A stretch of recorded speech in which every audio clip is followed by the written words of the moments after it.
क्या आपने कभी सोचा है कि एक ऐसा स्थान भी था भारत में जहां जाने से पहले ही लोग मरने की दुआ मांगते थे, जिसका नाम सुनते ही क्रांतिकारियों की रूह कांप जाती थी। और आज भी उस नाम में एक सिहरन है, काला पानी। यह कोई आम जेल नहीं थी, यह वो जगह थी जहां आजादी का सपना देखने वालों को जिंदा लाश बना दिया जाता था। क्यों अंग्रेजों ने इस जेल को समुद्र के बीचों बीच बसाया? कैदियों को ऐसी कौन सी सजा दी जाती थी कि वे आत्महत्या तक कर लेते थे?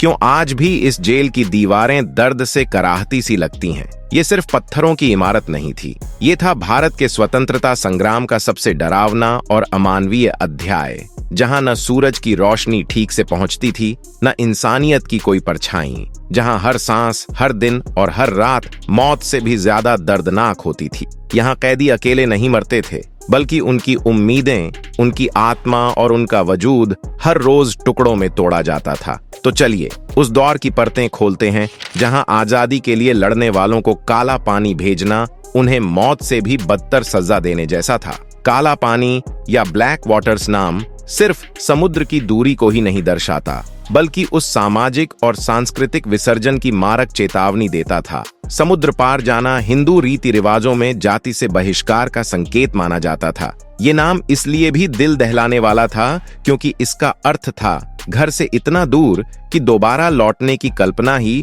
मौत की तरह होती थी। सोचा कीजिए, सातों तरफ काला पानी और छोरों पर ब्रिटिश पहरेदार। ये वह जगह थी जहां एक कैदी मात्र एक छोटे सेल में रहकर केवल अपने अस्तित्व से जूझता था। ये इस प्रकार की सजा थी कि एक पल के लिए भी उम्मीद नहीं बचती थी, बस एक अधिकृत यातना का साइलेंट गवाह बनना पड़ता था। क्या यह सिर्फ जेल थी? नहीं, यह मानो जीते जी मौत थी, क्योंकि वहां श्रम की मजबूरी, सजा की तौहीन और आत्मा की कुंठा थी। स्वतंत्रता सेनानियों ने इसी अंधेरी कोठरी में भी उम्मीद की लौ जलाए रखी। कैसी थी ये जंग, और क्या अब आप तैयार हैं उस साहस की ईमानदार कहानी पढ़ने के लिए? सेल्यूलर जेल का इतिहास। सन 1896 से सन 1906 तक ब्रिटिश शासन ने अंडमान और निकोबार द्वीप समूह में पोर्ट ब्लेयर के पास सेल्यूलर जेल नामक एक अत्यंत कुख्यात कारागार तैयार करवाया था। यह जेल निर्दिष्ट रूप से स्वतंत्रता सेनानियों और अन्य क्रांतिकारियों को हर प्रकार की मानवीय गरिमा से वंचित रखने के उद्देश्य से बनाई गई थी।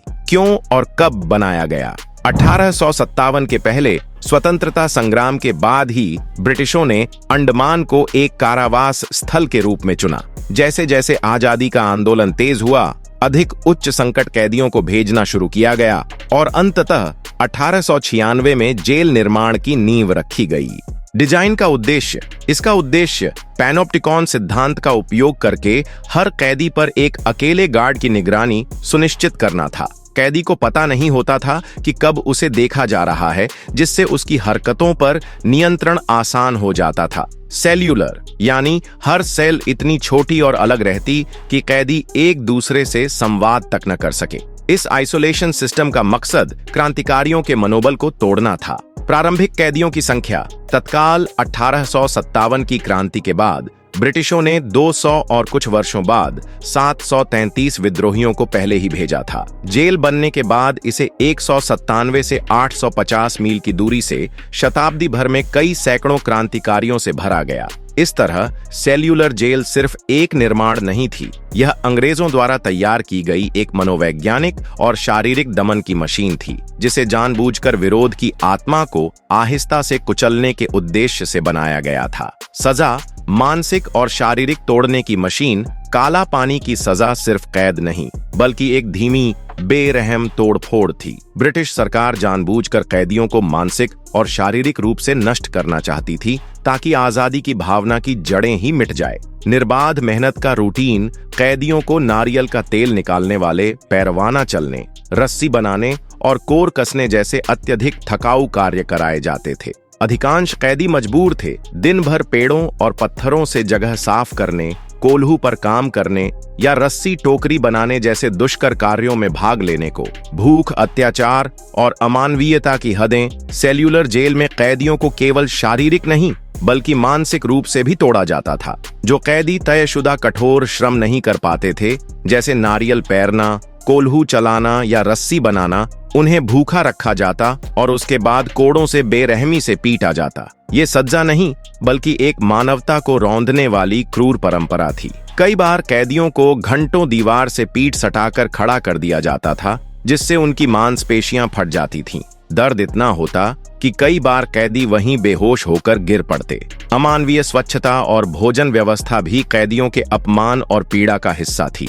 उन्हें 2 प्लेटें दी जाती थीं, एक में खाना और दूसरी में शौच करना पड़ता था। सोचिए, जब शौच और भोजन एक ही कमरे में हो तो आत्मसम्मान की क्या स्थिति बचती होगी। खाना इतना घटिया और गंदा होता था कि कई बार जानबूझकर लापशी या पतली दाल जैसी चीजें परोसी जाती, जिससे कैदियों की हालत और खराब हो जाती। भूख हड़ताल और जबरन भोजन मृत्यु का सामान। 1933 में अपनी बदतर स्थिति के खिलाफ आवाज उठाने के लिए राजनीतिक कैदियों ने भूख हड़ताल शुरू की। उनका मकसद सिर्फ इतना था कि उन्हें इंसान की तरह बर्ताव मिले, लेकिन अंग्रेजों ने इसे एक चुनौती समझा।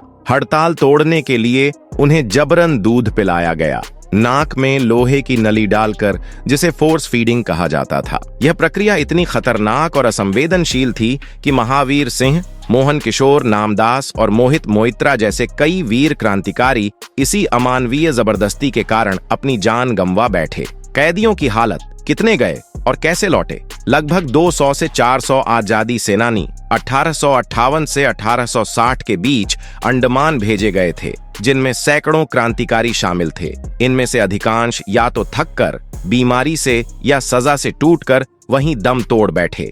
कितने लौट पाए और कितने न टिक पाए? कुल कैदियों में से बहुत कम लौटे। सटीक आंकड़े भिन्न हैं, लेकिन हजारों भेजे गए, केवल 100 लौटे।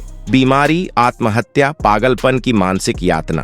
कैदियों में स्कॉर्पियोन से काटे जाने, मलेरिया, आत्महत्या और पागलपन की घटनाएं आम थीं। प्रसिद्ध उदाहरण, इंदु भूषण राय ने फांसी लगाई क्योंकि वे सहन नहीं कर सके।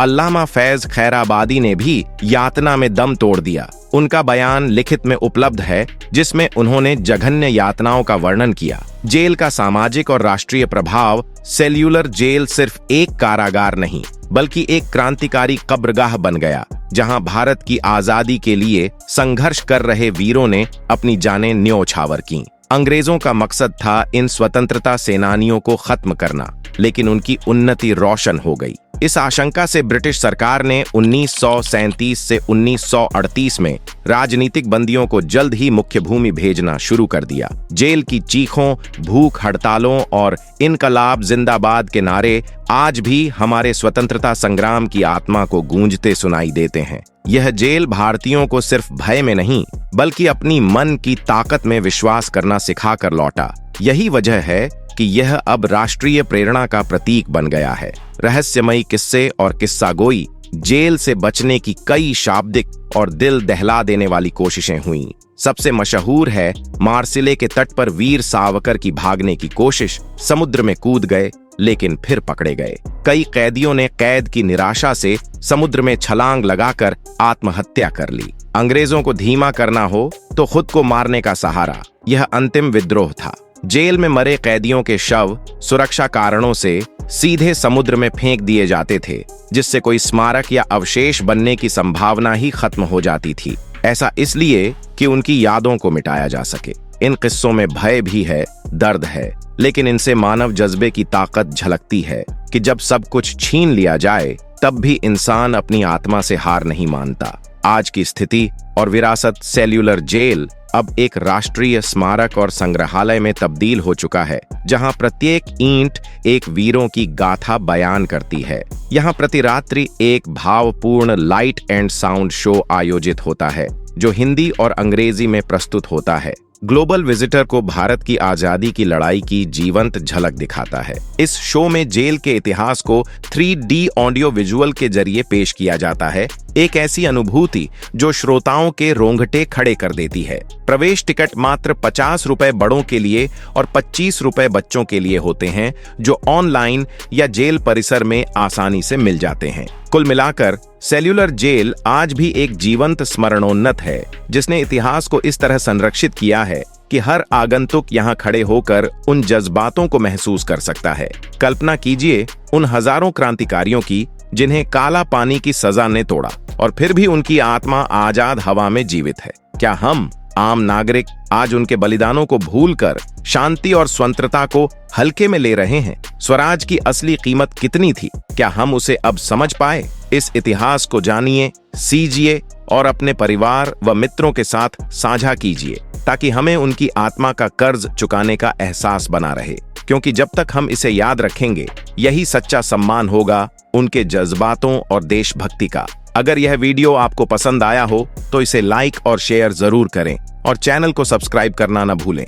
मिलते हैं अगले वीडियो में एक नई रहस्यमयी और दिल छू लेने वाली कहानी के साथ। तब तक के लिए नमस्कार।